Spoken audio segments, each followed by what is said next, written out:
अमीर बेटी का सौदा। अमीर बाप की बेटी शिल्पी को मुकेश पसंद होता है, लेकिन दोनों के बीच हैसियत की दीवार खड़ी होती है। और फिर कहीं नौकरी कर लो ना, क्या हमेशा ये लोहे की सलाखों के पीछे भागते रहते हो? कितनी मेहनत करते हो। शिल्पी, नौकरी से कुछ नहीं होगा। तुम लोगों की हैसियत तक पहुंचना है तो अपना ही बिजनेस करना पड़ेगा, वरना तुम्हारे पापा किसी और से तुम्हारी शादी करवा देंगे। अच्छा, ऐसे किससे करवा देंगे? मैं तो तुमसे ही शादी करूंगी। बोल दिया तो बोल दिया, बस। मुकेश उस बेचारी को समझाता भी तो क्या। दुनिया के रीति रिवाजों से काफी दूर थी शिल्पी। भले ही बड़े बाप की बेटी, लेकिन सादगी इतनी कि क्या कहना। बेटा शिल्पी, कल तुमको देखने लड़के वाले आने वाले हैं, तैयार रहना।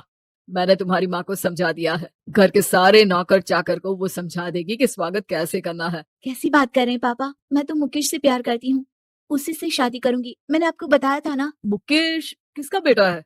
वो स्टील किंग सिंघानिया का, या वो जो बड़े ज्वेलरी वाले हैं मेहता, उनका? नहीं नहीं पापा, वो अपना ही काम करता है, लेकिन एस्टेब्लिश नहीं है अभी। पापा, वो आपके पास तब आएगा जब कुछ बन जाएगा। आप प्लीज थोड़ा सा वक्त दे दीजिए। पिता को शिल्पी की बात पर गुस्सा आ जाता है। वो उससे कुछ नहीं कहते और शिल्पी की माँ के पास जाते हैं। ये संस्कार देकर बड़ा किया तुमने शिल्पी को, और कैसे मैं किसी भिखारी के साथ उसकी शादी कर दूं? कौन है ये मुकेश? मैं जानती हूँ, बड़ा ही होनहार लड़का है। शिल्पी से बहुत प्यार करता है और शादी करना चाहता है। अरे ऐसे कैसे मैं किसी से भी अपनी बेटी की शादी कर दूं? कोई भी उठकर आए और कहे कि मैं शादी करना चाहता हूं तो मैं शादी कर दूं? कान खोल कर सुन लो, कल उसे अच्छे से तैयार कर देना, क्योंकि जो लड़का मैंने देखा है शिल्पी के लिए, वो करोड़पति घर का बेटा है, समझी? लाख मना करने पर भी शिल्पी को उस लड़के से मिलवाया जाता है जो उसके पिता ने उसके लिए देखा था। देखिए, मैं किसी और से प्यार करती हूँ और उसी से शादी करूंगी। ये तो बहुत अच्छी बात है कि तुम किसी और से प्यार करती हो, क्योंकि मैं भी किसी और से प्यार करता हूँ। लेकिन शादी तो हम दोनों को ही करनी होगी, जानती हो ना, ये बिजनेस और ये सारा कुछ। शिल्पी को समझ में नहीं आता कि वो क्या कह रहा है, लेकिन वो समझ जाती है कि वो लड़का भी किसी और से प्यार करता है। पिताजी, वो भी कह रहा था कि वो किसी और से प्यार करता है। हाँ तो करने दो ना, हमने तो नहीं रोका। तुम अपना देखो, शादी के लिए हाँ कर कर गया है वो। लेकिन क्यों? अरे वो और मैं दोनों ही एक दूसरे से प्यार नहीं करते, फिर शादी क्यों कर ले? पापा, एक बार सिर्फ मेरे कहने पर आप मुकेश से मिल ले।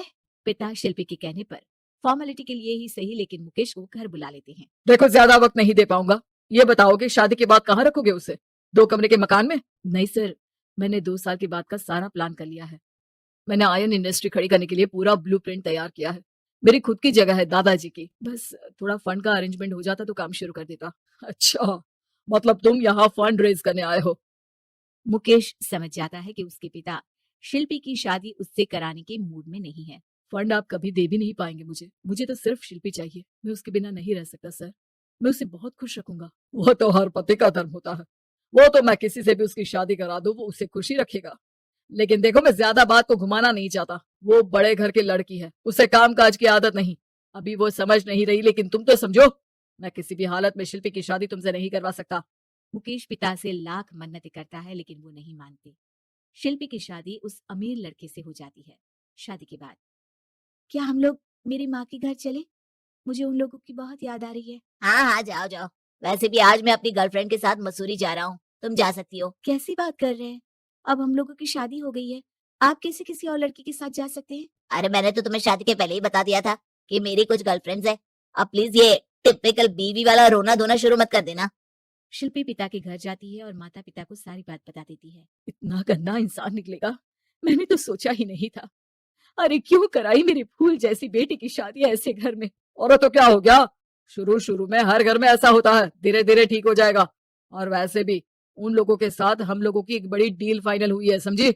उन लोगों से रिश्ता बनाकर रखो, तभी पैसों की बारिश होगी। पापा, अब समझ में आया कि आपने मेरे साथ ऐसा क्यों किया।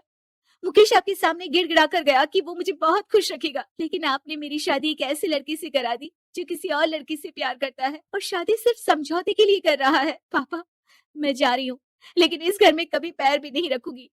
आपने मुझे सामान की तरह इस्तेमाल किया। माँ शिल्पी को बहुत रोकती है, लेकिन वो एक नहीं सुनती। कुछ समय बाद शिल्पी, मुझे नहीं लग रहा कि अब हम दोनों के बीच ये शादी और रह पाएगी। मैं किसी और से शादी करना चाहता हूँ। वैसे तुम परेशान मत हो ना, तुम्हारे पापा के साथ हम लोगों की डील जो चल रही है ना, वो नहीं रुकेगी, क्योंकि तुम बहुत अच्छी लड़की हो। ठीक है, मैं जा रही हूँ, तलाक के पेपर में साइन करके। लेकिन एक शर्त है, मैं कहाँ गई ये बात मेरे पिता तक नहीं पहुंचनी चाहिए। शिल्पी घर छोड़कर चली जाती है। वो एक नौकरी करती है और अपना जीवन खुद संभालती है। लेकिन एक दिन, शिल्पी जी, आपसे मालिक मिलना चाहते हैं। मुझसे क्यों? शिल्पी मालिक के कमरे में जाती है, जहां सामने मुकेश होता है। अरे आप, आपको देखकर बहुत खुशी हुई। बहुत बड़े आदमी बन गए। थैंक्स। पर तुम्हें नौकरी करने की क्या जरूरत पड़ गई? मैंने तो सोचा भी नहीं था कि तुम मेरी शिल्पी होगी। तभी वहां शिल्पी के पिता आ जाते हैं। शिल्पी, तुम्हारे बारे में माँ से पता चला। घर चलो बेटा, मुझे माफ कर दो। मुकेश, मैं यहाँ अपनी कंपनी के काम के लिए आया हूँ। तुम्हारी कंपनी की डील अगर हमें नहीं मिली तो हम बर्बाद हो जाएंगे। वैसे अब तुम चाहो तो शिल्पी की शादी मैं तुमसे कराने को तैयार हूँ। बस करिए पापा, ये क्या सौदा लग रखा है आपने? जिस कंपनी से आपकी डील हो, अपनी बेटी की शादी उसी के घर करा देते हैं। शिल्पी मुकेश से माफी मांगती है और वहां से जाने लगती है कि मुकेश उसे रोक लेता है। रुको शिल्पी, ये सब कुछ तुम्हारे लिए है। ये कंपनी, ये नाम सिर्फ तुमसे शादी करने के लिए ही खड़ा किया था। मैं आज भी तुमसे बहुत प्यार करता हूँ।